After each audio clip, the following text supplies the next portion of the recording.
everybody. Welcome to the Tell Me More podcast. If you are driving in your car and listening to us and you can't see me on your screen, which hopefully you're not looking, I am not Casey.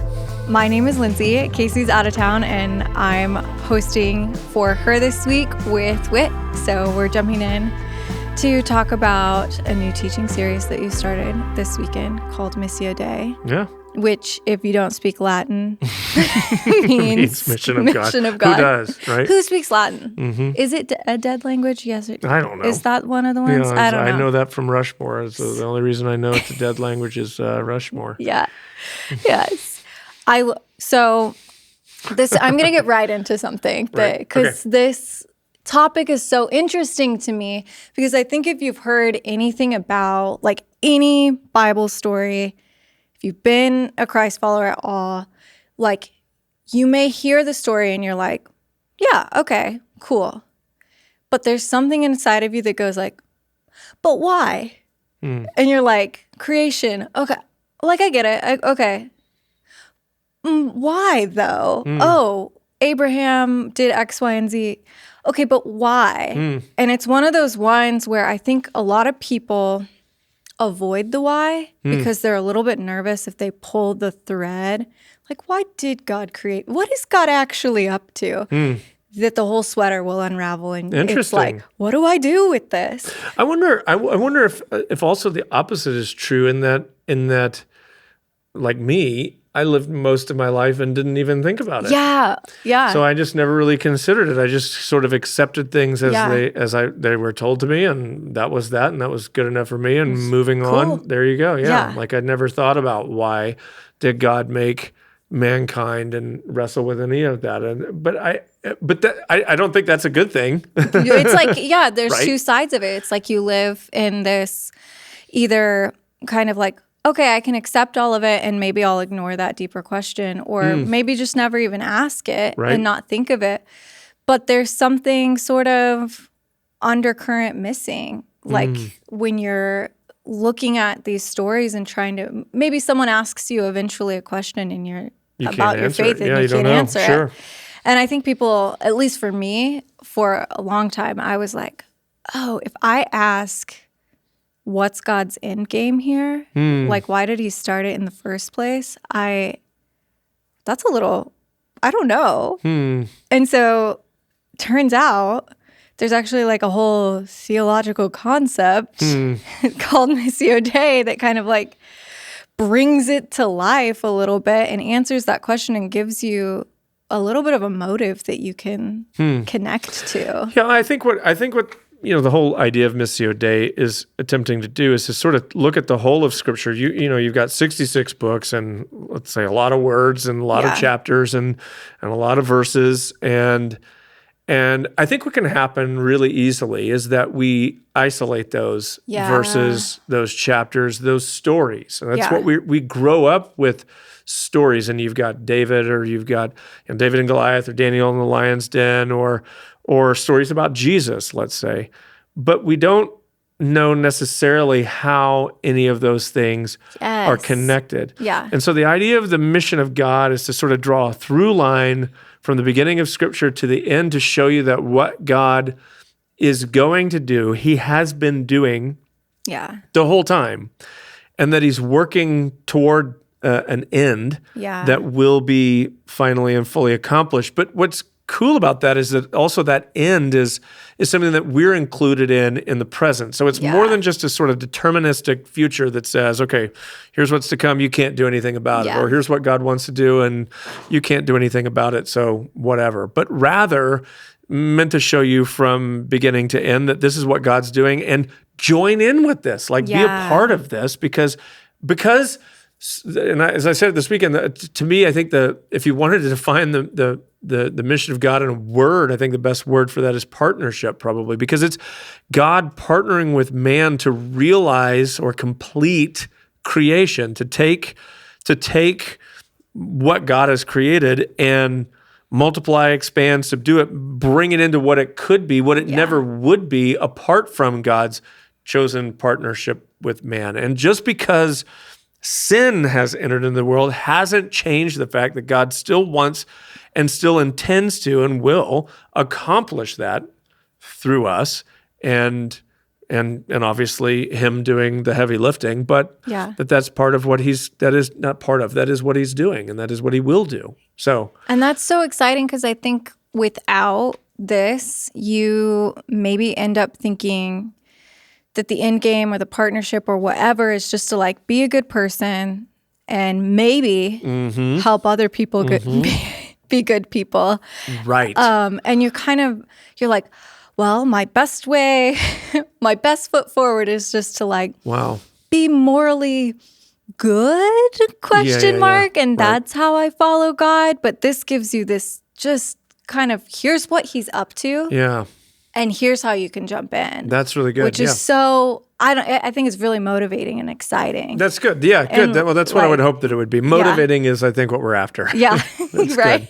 Right. So you already got into it. But we were in Genesis 1:28 this weekend, pulled out like those three things that God says to Adam and Eve: multiply, expand, subdue. Wondering here, multiply.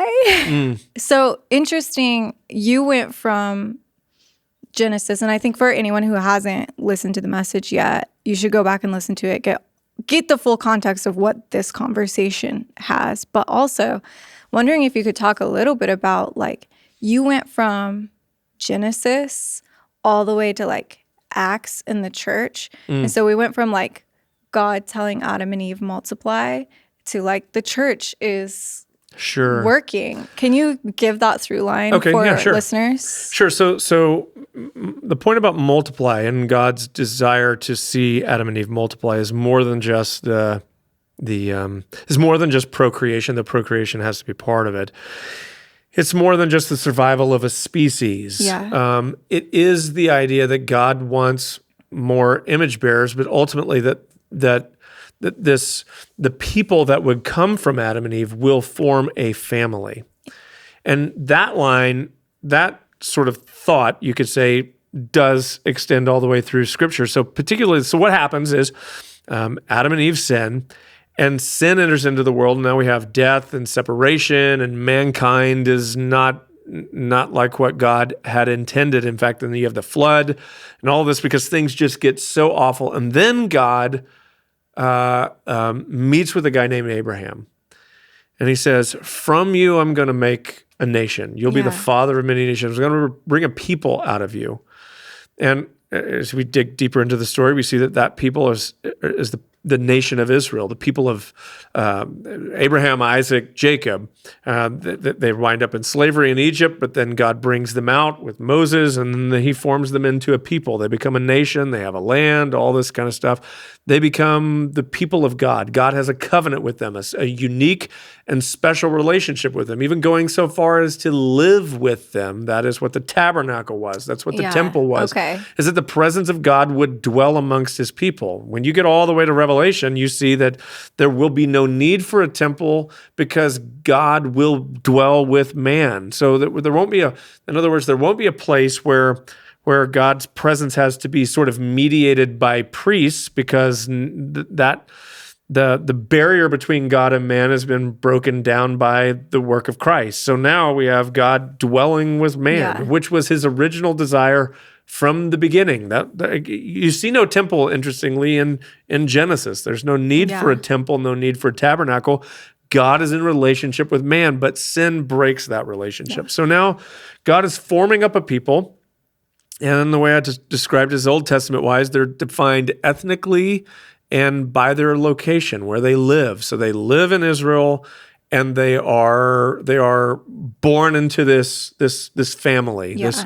You could trace your lineage back to the 12 tribes of Israel. So at any rate, it's an ethnic family, primarily, let's say, defined by that, right? Yeah. But then when Jesus comes along, he, through the cross, resurrection, opens that up, and Ephesians 2 talks a whole lot more about this, that no longer now is there Jew and Gentile, but there's just in Christ is the idea. The delineation is now who is in Christ. Yeah. And the way that you become part of this family is that you're born again. But the same mission is present, that God still wants a people. In the Old Testament, they were Israel. In the New Testament, we call this the church. Yeah. And that's where you're talking about Acts coming in. That's interesting because right after the death, resurrection, and ascension of Jesus, that's when the church launches onto the scene. Yeah. And it's interesting that Jesus' command, I didn't get into any of this weekend, but it's interesting that right at the end of his ministry and his time on earth, his commission to his disciples is go. Yeah. Preach the gospel, make disciples. It's very similar to the whole notion of multiply. Yeah. More like you. More like you. What's been done in you, now let that happen in other people. Multiply yourselves into other people. In fact, that's the whole idea of disciple. A disciple is one that looks like the person that's discipling them. They reflect their rabbi. They look like the one that they came up under. And so it's very much like a parent-child relationship, familial relationship. You bear the image of the one that you're following. That's what the church is meant to be. So the church is the family of God, and this is what I was saying this weekend, is that you can't separate the work of God from the people of God, because the people of God are the work of God. In other words, God's grand project for humanity is the church. So to say, I want God but don't want the church is to try to divide God himself in some interesting way, because this is God's intention from the beginning, and I just don't think you can separate one from the other. That's such a good, when you said that this weekend, I was like, yes.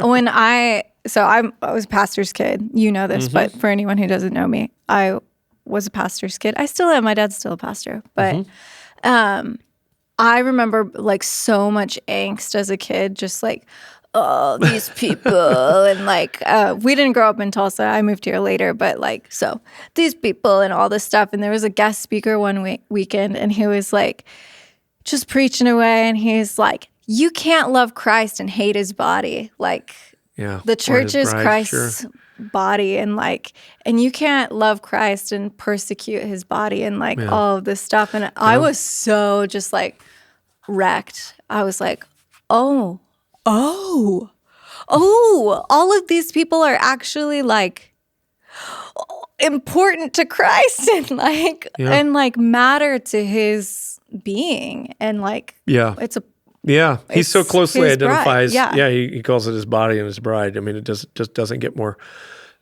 closely connected than that.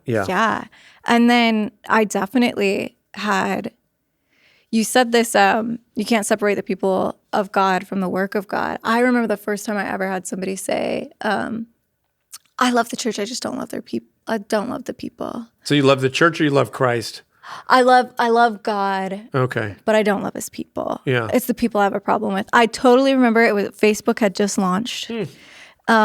Just DMing on Facebook. Okay. With a friend that I had moved away, and I'm are you still going to the church or whatever? And it was like, I love... so still love the Lord. I love the Lord. Just don't need this community anymore. Yeah. And I remember as a teenager, I was like, oh, you can do that? Mm-hmm. Turns out, no. It turns out from this weekend, you can't do that. Well, you can. It's just, I think it's missing. To do that is to misunderstand, misrepresent biblical Christianity completely. That kind of, I want a relationship with God, I just don't want a relationship with his people, is completely foreign to both church history and the New Testament. Yeah.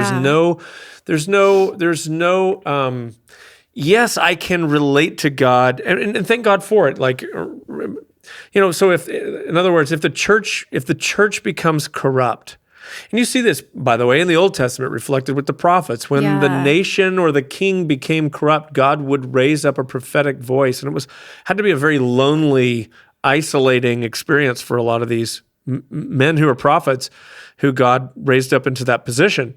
As they're sort of seeing the corruption and the evil the abuses of what's happening in the people of God, the idolatry, the spiritual adultery. And so their role is to try to call the people back or rebuke them and all of this. And I could imagine that, could that still happen? Sure. Could a church be off? Yes. I mean, when we look at the abuses of the Catholic Church and the priests and all of that, it's like, if we're not calling that out, we're not doing our job. There is a certain prophetic voice. But here's the thing. The difference is this. The prophets, so much so Hosea is a great example of this. Yeah. Right? Where Hosea is instructed by God to go marry a woman who God tells him will be unfaithful to him, and she is. And the whole idea is that you're gonna remain committed to her. Yeah. But she's not gonna remain committed to you, and you're gonna know what it feels like. Yeah. To what I feel like and what I'm going through. And what's interesting about that, Lyndsey, for me is that, like, what God doesn't do is say, I'm giving up. Yeah. I'm washing my hands of this whole operation. The whole prophetic witness was not to destroy the nation or the people of God, but to call them back to faithfulness. Yeah. Same thing needs to happen within the New Testament church.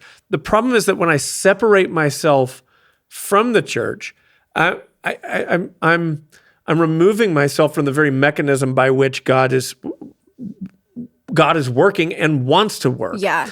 And so I think the call for us, and even the call for a generation, is not to abandon ship. Yeah. But to say, I'm rolling up my sleeves and I'm going to work and I'm going to try and do the best that I can do to correct the injustices of the past or the excesses of the past or the areas where we've gotten off, whatever. It's like, that's where we ought to be investing our energy rather than just, because to me, I think it's the easy way out. Honestly, I just don't think it's that hard to say, I'm just not into that anymore. That's not terribly difficult. I think the hard work is to say, I'm going to find a place where I can really roll up my sleeves, go to work. And even when, and I have to say this, even when the environment that you're in, or maybe the leader that you're with, or whatever, you don't agree with everything. And this is what I could say about my situation. I love my dad. Didn't agree with everything that he did. I didn't find any of what he was doing immoral, but some of it was certainly really hard. Yeah. And I think that what I was a part of, the difficulty of staying in an uncomfortable situation, not always, but enough times that it would bother me. To stay with that God was forming me into the kind of person, here's what I find, that could be trustworthy with his bride in the future. Yeah. Right? Because I think if I couldn't have stuck it out through there, what was gonna keep me tied to, committed to his bride, the church, when it was gonna get difficult in the future under my own leadership tenure or whatever. So that's like, I've got two things on my mind there. Like, first, the way you brought that to life this weekend, just talking about how you love your family, you want your family to be in relationship, loving each other, like growing together, encouraging one another. For one of your kids to come home, you have 5 kids, for one of your kids to come home and be like, hey, love you, Dad, hate my siblings, so it's like, okay, cool, you love me, awesome, but is that a fulfillment of your desire? About. And I can imagine that from the kids' one of the joke I made in the services was that for some of us that doesn't sound half bad. And I can imagine if you live in a pretty dysfunctional family, that's there's some people we want to avoid. I understand. Right. Yeah. But if you think of it from a father's perspective, and a father who's a loving father who wants the best for, who desires a family, it's got to be heartbreaking. Yeah. Yeah. That's not like what that's not you're ideal. building. This is not what we're That's after. not what you're up to. And I think for me, if that was to ever happen with my kids, I think the first thing that I would go to work on is, how can I reconcile this relationship? What can be done here to try to make things right? Because again, that's my desire. And I think what I would say to our audience is, and that's God's desire. Yeah. That's what so to just try to separate the people of God from the work of God, you can't do it. That's his desire. It's what he's been after from the beginning. I'm going to harp for 1.5 seconds, and I don't know, it'll be longer than that. I don't know if you'll agree or not, but I see these videos, I get sent videos on TikTok and Instagram all the time of people who have left the church and now they're making comedy sketches about the church. Oh my goodness. Like, I don't know why, but it frustrates me so much because I feel like you have... It's more than just and maybe if someone's listening, they're like, oh, those always kind of bug me too, and I don't know how to put it into words. I think what I've landed on is it's more than just like I want to defend the church because I'm a part of the church. It's more of a like, you gave up the right to make fun of it when you said you weren't going to help fix it and like dive in. And of course, some of it's like really funny and you want to laugh. Like they're good jokes, but when you get sent them from people who have left the church, and I just feel like, man, what would be more admirable and the kind of person I would want to be friends with is someone who would say, I'm still committed to this place regardless, and I'm going to fix it. I'm going to help be a person, roll up my sleeves and be a part of it.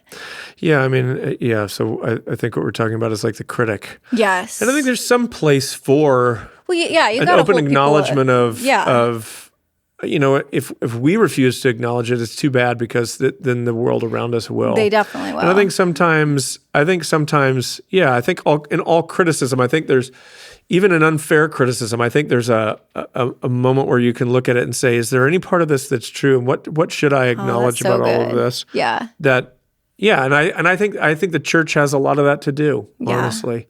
I think we would do well to, in fact, this weekend I referenced, criticisms of megachurches. And if I could have parked on that for a little while longer and talked about all that, I know there's a lot of criticism. I don't read, watch a ton of it just because I don't think it's great for my soul, but I'm aware of it. And I grew up in a megachurch. I know what can go on there. And I think a lot of the criticism that gets bandied about megachurches, they don't care about people. It's only about numbers, growth, that kind of thing. It was just another number there facing a crowd is and can be absolutely true. Yeah. What I have found, though, and I have had to wrestle with this, people like Eugene Peterson, who's a brilliant, writer, thinker, wrote the Message did the Message translation, let's say it that way, however, translated the Bible into the Message translation, was very much opposed to megachurches. And that's tough because you get a guy who you really respect. But and for I think good reasons he had to be skeptical of whether or not it could work. What I have found is that and I've had to wrestle with all of that too. But here's the thing I look at, a couple things. I go, one, God's placed me as a pastor of a megachurch. Now, what do I do about that? Yeah. Either I just say, well, that wasn't God. That's option one. So therefore, I'm on my own and I got to figure something out. Two, it is God, and he put me here for a reason. That's probably the best one. I should save that one for last. Or three. You heard nothing. Or three, that he did put me here, but I'm meant to sort of deconstruct what's here and take it down to not a megachurch. And if we were to do that, you're talking about a lot of pain for a lot of people. Yeah. Not only undoing what they've experienced, a lot of people have experienced good at Church on the Move, but also there's a lot of people employed here that would lose jobs. And just financially, this place could not be sustained. Now, that's not my only consideration, but that is a consideration. It's a practical consideration. The way I've chosen to handle it is I say, I think God called me here for a reason. What can I do with what he's put in my hand? Yeah. And what I have found is that in investing into this community and is that I think we actually can care for people in a really beautiful and wonderful way. I don't think you have to be a face in a crowd here. It doesn't mean that I'll know everyone's name, but I think that you can be known in this church. Yeah. I think that you can experience deep level of relationship. I think you can be cared for beautifully because I've seen it happen, not just once, but time and time and time again. So I don't think it's a matter of size as much as I think it's a matter of emphasis. Yeah. What are we prioritizing? And I think when we prioritize growth, then I think there are some some things. And I think a lot of the problems that pastors have gotten themselves in is when they're pushing too hard for quote unquote success, which looks like bigger, more, larger platform, put out a book. I mean, I've been told multiple times behind the scenes, you should write a book. I think I might have said that to you once. I don't remember. I apologize. I'm not against the very idea of books. But I'm not for doing something that I could do just because I could do it. Yeah. I could. Which is so good. I'm not going to until or if I feel the leading of the Lord to say, this is what you're meant, this is what I want you to do. Yeah. Then I will.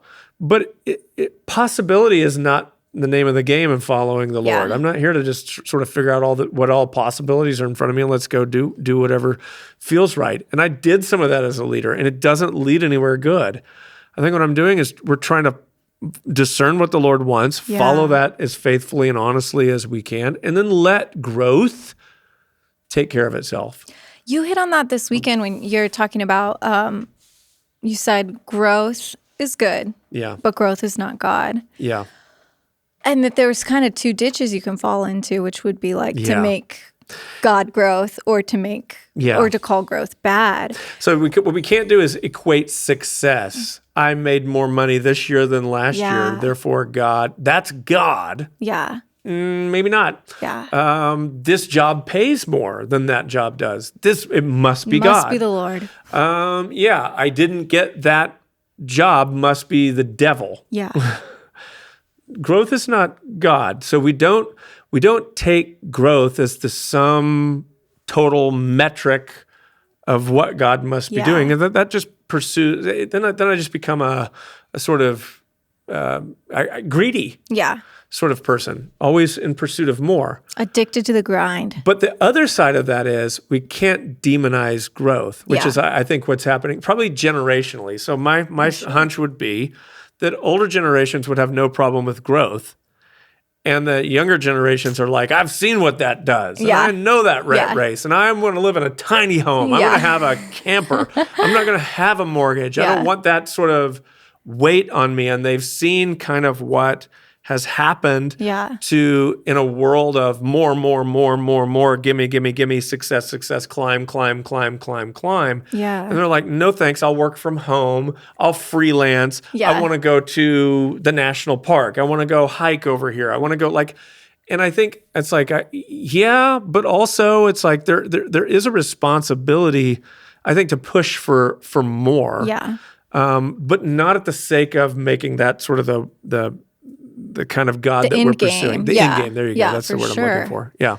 I loved when you were talking about that because I think the distinction between that is, man, it's so important. And for me personally, I've seen myself fall in both of those ditches before, really? Where I'm like, every growth. Well, we just need to strip everything away and get back to basics, and then just be. And just be. Yeah, people want to just be. But you got to do something at some point. Yeah, and then be productive at some point. Yeah, and there's a joy in productivity too. And there's health, things that are living are growing, and things that are. And we're commanded to be fruitful, multiple times, and not just in the Old Testament, but in the New. Christ has a lot to say about fruitfulness. John 15 is a lot to say about fruitfulness. Every branch in me that bears fruit is pruned so that it may be even more fruitful. Yeah. And there's no doubt to me, the parable of the sower, some seed fell on stony ground and and the birds came and snatched it up. Some seed fell along the path. Birds come, some seed falls in stony ground and it takes root, but it's scorched by the sun. Some grows up among thorns, doesn't bear any fruit, but then some finds good ground. Yeah. But what is the result? It produces fruit. Yeah. Some 30, some 60, some 100-fold. In other words, again, there is a results part of life. You can't read, in my view, the parables of Jesus and not get the idea that he cares about results in some way. So just sitting around, kind of playing acoustic guitar, living a nomadic, here to there, not really doing anything kind of life. Yeah, I mean, there are different ways to accomplish things. Let's be honest. Yeah, absolutely. But like we're not just called to be like live in a commune, be hippies, that sort of thing. Yeah, a total rejection of any sort of order or structure is probably not the move. Probably not. Probably not what you want to do. And likely when you do that, at least for me, you get like a year or 2, 3 years into it and you're like, we probably need some like order and direction and like all the things you rejected. That point is just so good. And so I think where you landed this weekend, and maybe a good sum up, you could tell me if this is not like on point with what you were saying, but like if you are concerned about growing deep, like if you're growing as a disciple and following God, likely growth will happen with other people too. And there might be that multiplication. I think what I would say is that is the intention. Yeah. So we'll talk about this weekend. Maybe a little sneak preview of this weekend is that Genesis 12 is the call of God on Abraham. Yeah. And the promise there is that he's gonna give him a son. He's gonna bring from him a nation. But he says, I'm going to bless you so that you may be a blessing. This is how God works. Yeah. Key idea. Bless you. So what I'm going to do in you, I'm going to do some things in you over this period, Abraham. And like Genesis 12 is the beginning of what a journey that would take him to places I'm sure he did not anticipate. God says, I'm going to bless you, but that blessing is not just about you. It's meant to pass through you. So what God does in you, his intention is always to do through you. The reverse of that is interesting, is that if I want to be a blessing to other people, then let God work in me first. Let it begin with me. So sort of outward renewal, cultural renewal, what could happen in a people, what could happen in a community, what could happen in a church can only happen when it first happens in me. Yeah. It must start in me. In other words, what we can't do is like, Lord, send revival out there somewhere. Yeah. But Lord, bring revival in me. Yeah. Do something in me. And if you look at all the revival movements, that's how they begin. It's a personal renewal. It starts with in a few people, but then it starts to spread out from there. And so what God is going to do in you, and ideally that's the thing, is that over time as you walk with the Lord, and this is what we'll see, is that it's never just about you. Yeah. He's going to do something in you, but it's going to stretch beyond you. And as you look at Abraham, the great example of all this is it's not just Abraham, it's Abraham, Isaac, Jacob, but this whole genealogy as you get to the New Testament that ultimately leads to Christ. And that's multiply. Yeah. Yeah. Wow. Okay. And so then the next point this weekend was expand. And we can park on expand and then do subdue. Okay. But expand is kind of like tied to multiply in a way. You were talking about how following God requires movement. And sometimes that might be moving toward your personal growth. Yeah, it's the idea of leaving where you are. You can't escape this. Genesis 12 makes this really clear. You can't escape the idea that the call of God, in fact, the very first words of God to Abraham are go. Yeah. From where you are, and he literally says, from your father's house, from your kindred, from your land, go to a land I'll show you. So you're leaving what you've known to step into what you don't know, what he will show you. You'll learn it over time, but you don't know it right now. It will be revealed to you. And that's terrifying. Yeah. If you really stop and think about it. Yeah. It's scary because we find comfort in the things that we know. And so the idea of following God into what I don't know is scary. Now, I can think that imagine that could happen in lots of different ways. And I tried to describe some of those this weekend. I think scheduling a counseling appointment might be that new land that God's trying to take you to. Yeah. It might be just at least a step on the journey toward health. Yeah. Maybe that's ultimately where he's trying to get you, where you can be the kind of person that whatever you need to do for your family, for the people around you, but there's some baggage of your past in the way that needs to be dealt with. And maybe that looks like sitting down with the counselor and saying, okay. Maybe that looks like maybe the first step in that is just admitting I've been depressed. Yeah. Or I'm really battling anxiety or whatever. And, like so many of the things that we don't want to admit, lest we, I don't know, a burden on other people, look like a failure. We don't have it all together. I'm really hurting inside. I don't know how to say it. That's one. Making things right with someone. Maybe passing through the deep waters of forgiveness could be one of those. Like stepping into. But what happens if I let go of that hatred, that desire to see them get punished? Who will punish them? These are all journeys into the unknown. Yeah. Some are literal, some are inward. But nevertheless, they're leaving what we know to step into what we don't know. And if we're not willing to take that step or those steps, there's a real limit on what God can do with us and in us. That's so I think that's really freeing, because one of the things I personally got caught up in for a really long time, and I still do, but I try to kind of remind myself, is I need to know the end game of this decision that I'm going to make.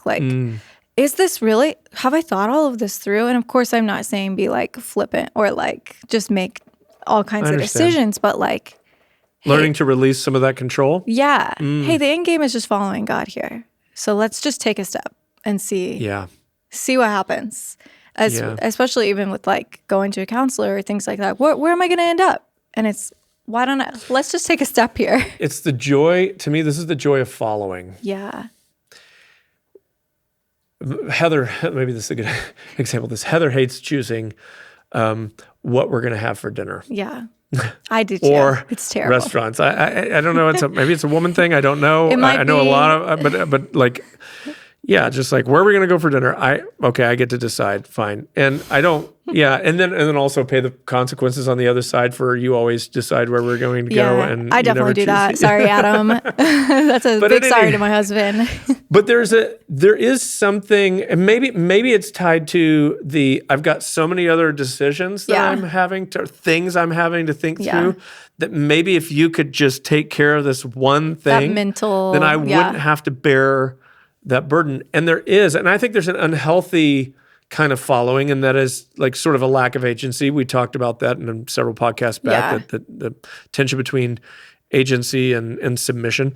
But there's a beautiful submission and following the Lord, in that's really contrary to the kind of life narrative that is so prevalent today, which is this idea that you're making yourself, that your life is your own, be who you want to be, which feels liberating.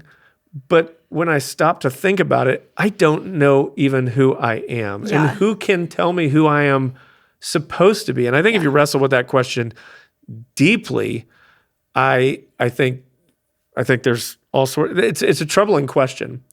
And I think it's a crippling question, which is why I think we're dealing with more anxiety, for sure, more depression. All of this is that we're living in a generation that's trying to define themselves. And when all the possibilities are put on the table, it's a paralysis of choice. Yeah. And I would just love it if someone would tell me. I was some Malcolm Gladwell book I listened to years ago where he was talking about give people 11 options of what they want to eat and they won't be able to decide. Give them 2 and they can figure it out. You know, it's pick between these 2. Yeah. It's a paralysis of choice. And I think we're living in a world where truly so many choices of identity are put on the table, trying to understand who I am, down to the fundamental biological level. Talk about crazy. And trying to figure all of that out.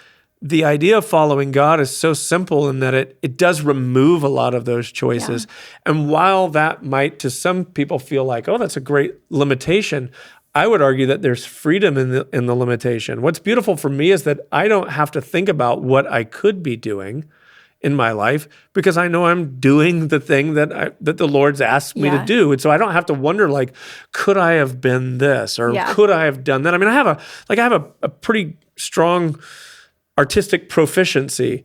And I could have, I have no doubt I could have done something in the art world. I don't spend any time thinking about that because that's not where he led me. So I'm not worried about what I'm not doing. I'm focused on what he's asked me to do. And there's a beautiful freedom in that, because when you realize, like Paul talked quite a lot about being a slave. Yeah.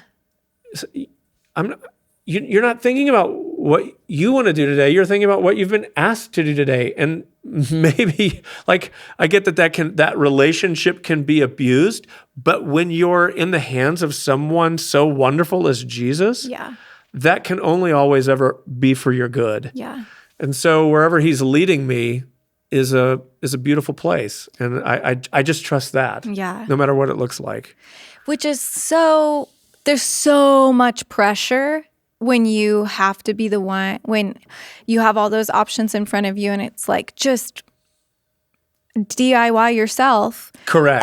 Yeah. It's a lot of pressure, and whose morality, whose version of reality do I trust? And then you're trying to be an expert on being everything. a So person. you got to read about everything. Okay, hold on. Let me Google that really quick and do my research on what kind of person I want to be. And it's just every layer of your being It's interesting to me right now. There's a I won't call his name. There's a guy on, I don't know, well-known former Christian who has deconstructed, who's recently started talking about trying to find a church again. Mm. And it's anyway, so I've been sent this video, and whatever. It's I don't guess I'm here to necessarily judge him or his motives or any of that, but I find it interesting that when we take everything apart, we still can't get past the longing that I want to be a part of something, and that I want some system of thought, something to tell me what's going on here, some narrative, some story to make sense of all of this. Because otherwise, I don't think we're built to live in like that. And so we're looking for something. I years ago, I was reading like a audio magazine when I was deep into music, and there was a little article at the back of it by Brian Eno. Do you know who Brian Eno is? I don't. Oh, you don't? Brian Eno's the boss. So Brian Eno is produced and was a part of many of the U2 albums. I think he was part of Roxy Music for a while. Okay. He's produced Coldplay albums like Viva La Vida. Oh, okay. He's an amazing musician behind a lot of the music that a lot of people love. And so he wrote this whole piece about this sound console, whatever, that he was working on that was digital. It was new, this would have been 90s. So you're talking about moving away from kind of like just the beginnings of starting to move away from like analog tape technology and kind of a new digital world. Maybe, it wasn't Pro Tools, but something anyway. And so he's writing about this, and he talked about one of the main selling points of this console being the fact that it could do anything. That there were, in his view, the way he talked about it was almost like no limits. But he found that the absence of limits did not release his creativity, but rather stifled it. Because it's bumping into a boundary that causes me to bring my creative imagination alive, but being able to just sort of turn a knob to infinity instead of from 0 to 10, and that's all I've got. Yeah. Right? Whenever you move beyond those limits into this sort of infinite possibility category, it becomes paralyzing. Yeah. And you don't actually end up producing better work. He found that he was less creative, less productive. The work suffered because there was an absence of limits. And I think limits are not the enemy of freedom, but they're actually the proponent of freedom. I think I become truly free. I think I become a slave to when I have no limitation. I actually don't think I'm free. Yeah. I think I am a slave to possibility.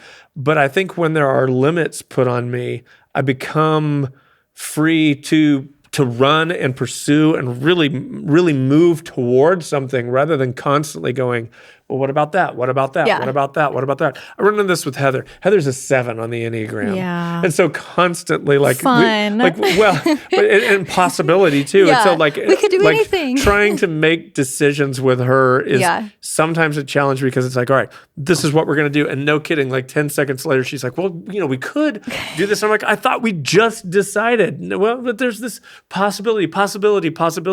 And why we're good together is because she challenges me to think beyond myself, and I challenge her to, we've found what we were, let's stop stick here. With it. We're good. Yeah. And I think you need that balance in your life. Yeah. I remember I was at this conference or something in college, and there was this lady speaking, and she did a Q&A, and I was like, how do you show people you can do stuff? Like total college kid, just like, how can you get like people to like trust you to do things? And she was like, yeah, you need to know what you're good at and what you're not good at, and then just own what you're good at and own what you're not good at. Just know your limits, know who you are. And I thought that is the worst advice I've ever been given. I lived like a little bit of life and then realized, oh, you know what?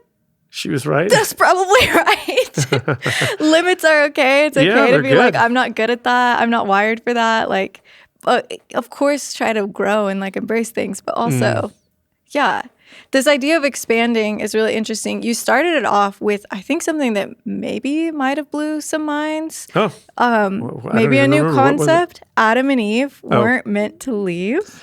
Or were meant to leave the Garden of Eden? Oh, yes, we're meant to leave. Question mark? Yeah, I don't know. I can't say unequivocally, but someone was going to have to leave.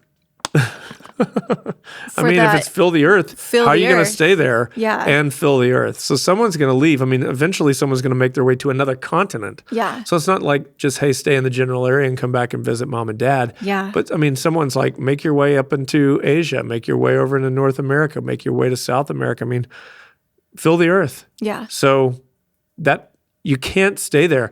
You could argue that maybe they were meant to take some of what they had there to where they were going. But I think here's where I would push back on that concept just a little bit, is that the garden wasn't complete.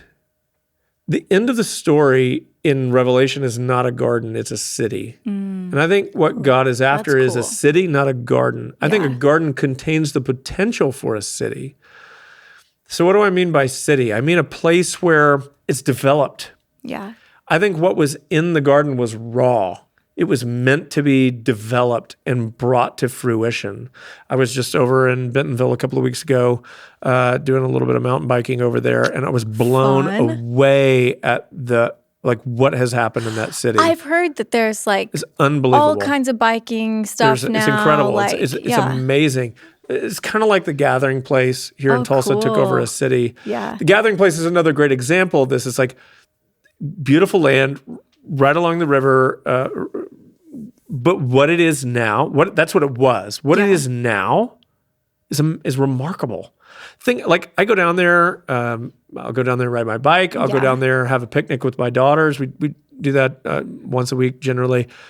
We've done it twice. We intend to do it once a week. But when we're down there, it's amazing the amount of people that are down there. Amazing the amount of people that are going through that park. Amazing the amount of people that are jogging, running, skateboarding, playing basketball. It's like they've built something that leads to the flourishing and betterment of people. And I think that's exactly what God had in mind in the beginning. It's like, here's some raw space, do something with it. That's why in Revelation, one of the things that I think was important to note is that the glory of the nations will be brought into the city, meaning that there isn't a flattening of culture and human ideas. In fact, I think eternity will contain the best of design, the best of fashion, the best of craftsmanship, the best of what humanity has to offer, but with none of the the dirty underbelly.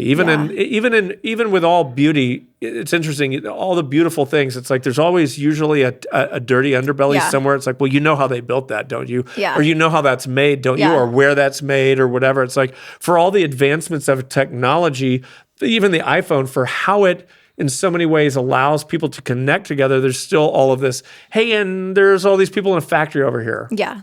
Who are not doing so well. Yeah. That's how cities are the same way, by the way. You go to New York and it's like, I love New York. It's beautiful. It's amazing. I love the energy of that city. I love the food in that city. Yeah. But then there's also like this dirty underbelly to it all as well. And you're like, it's trash and rats. It does. Yeah, it does. And there's parts of it that are glorious and there's parts of it that are deeply broken. And that's a representation of mankind. Yeah. So, yeah, I think there's one day, the day that's coming is that kind of creation, but with none of that brokenness underneath it all.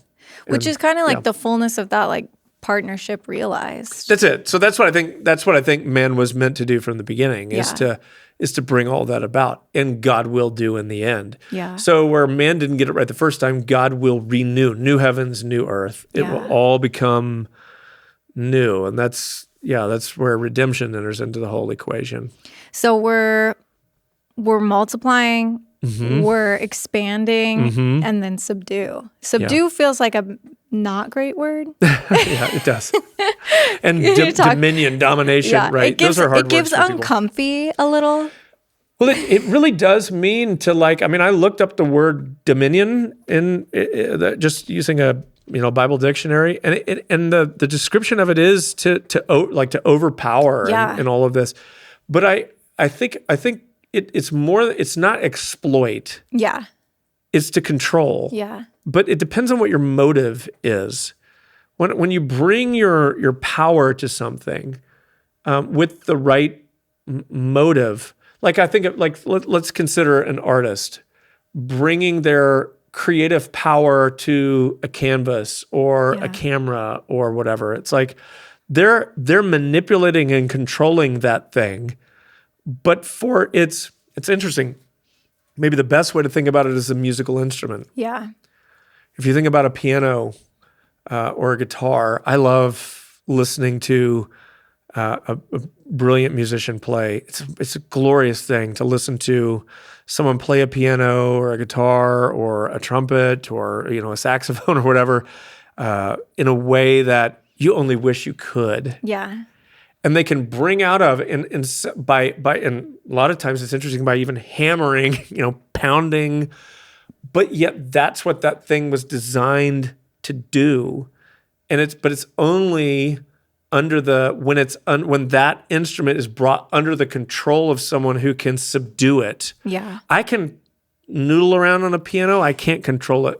That's the thing. It's like to make it really sing, it needs that control. And someone has that kind of control. Oh man, I love it. I listen to, I don't know, John Mayer play guitar or I don't know, Yo-Yo Ma on a cello, or a great singer. You just listen to them sing, and you're just like, man, what a gift! Yeah, bringing that exertation of I don't even know if that's the word, exerting control over that thing makes it come alive. And I think that's exactly what God had in mind for creation. And I think I can prove that by looking at Romans 8, which is where Paul says that when humanity is liberated, so too shall creation be liberated from its bondage to decay, meaning that there is some connection in us or from us to creation that if creation is not, that if we're not set free, creation will never be what it could be. And that's where I think what we see is that there's an inherent connection between us and creation that if we can get right, and we can't on our own, but through the sacrifice of Jesus, we can, and the promise is we will be fully made right and redeemed in the future. Then, or we're redeemed now, but completely resurrected, restored, all of this in the future, then that will have a resulting impact in creation. And so, yeah, it's more than just domination, like I control you or own you, but I think it's bringing that power to bear for the glory of the thing that you're meant to, like an instrument, I think is the best way to think of it. You were talking about that everything here, I think you were talking about what is that on Mars? Oh, everything, the Martian rover? I don't know. Yeah, Martian rover. I was like, what was that called again?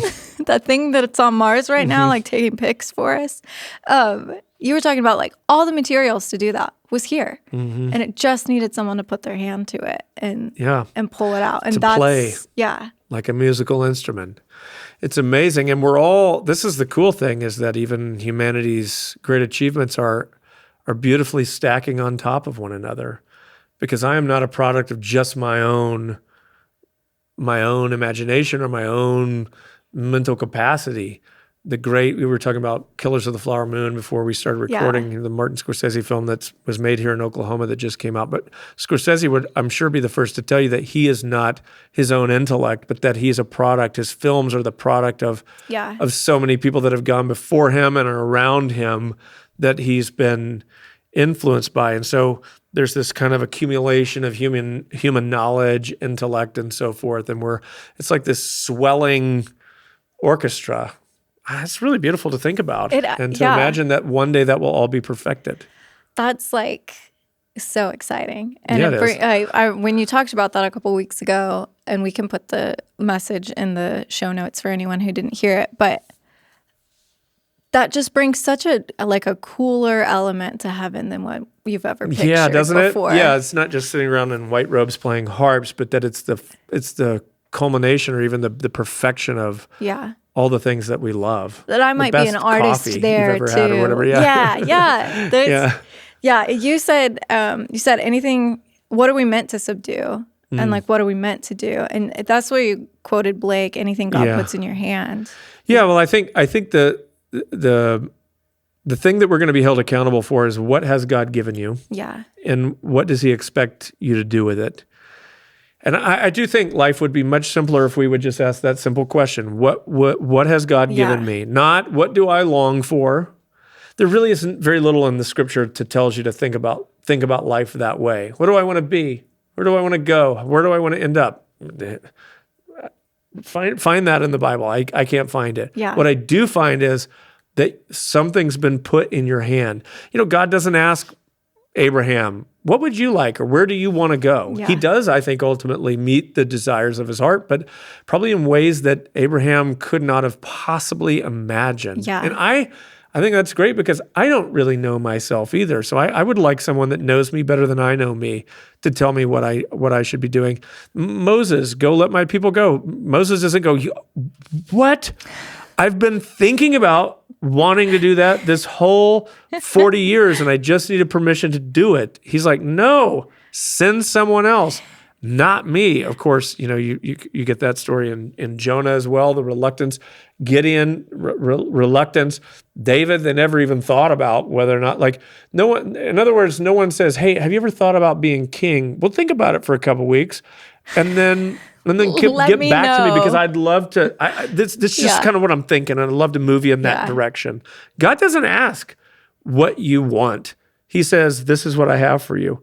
So, I think when you take that posture, it's like, look, this is what's been put in my hands. Yeah.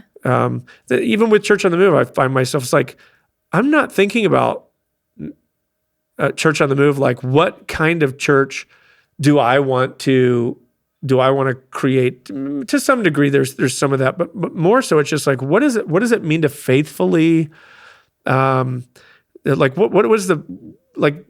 faithfully build a church, God-honoring, kingdom-minded church? What's that look like? Yeah. And and in this context, it's like, if I was starting from scratch, would I plant a church in Tulsa, Oklahoma? Would it be like this? I don't know. I don't think about it. But there's no point. Those are not options. Yeah. God didn't give me that opportunity. So I'm making the most of what he's put in front of me. And I think that's the best way to live. That's been one of the coolest things I've learned working here, even is just the idea that everything is trending toward, in nature, and this is like a scientific concept, that everything is trending toward disorder, and we have to bring order. And I think it's so easy to just go, oh, like, it's all a mess and it's all blah, and like, who's going to do something about it? And it's like, like in me realizing, I will. Yeah, let's be a generation that'll do that. This is me. This is where I've been placed. Yeah. I'm here. I can see it, and I'll do it. I'll put my hand to it, and let's go. Let's go.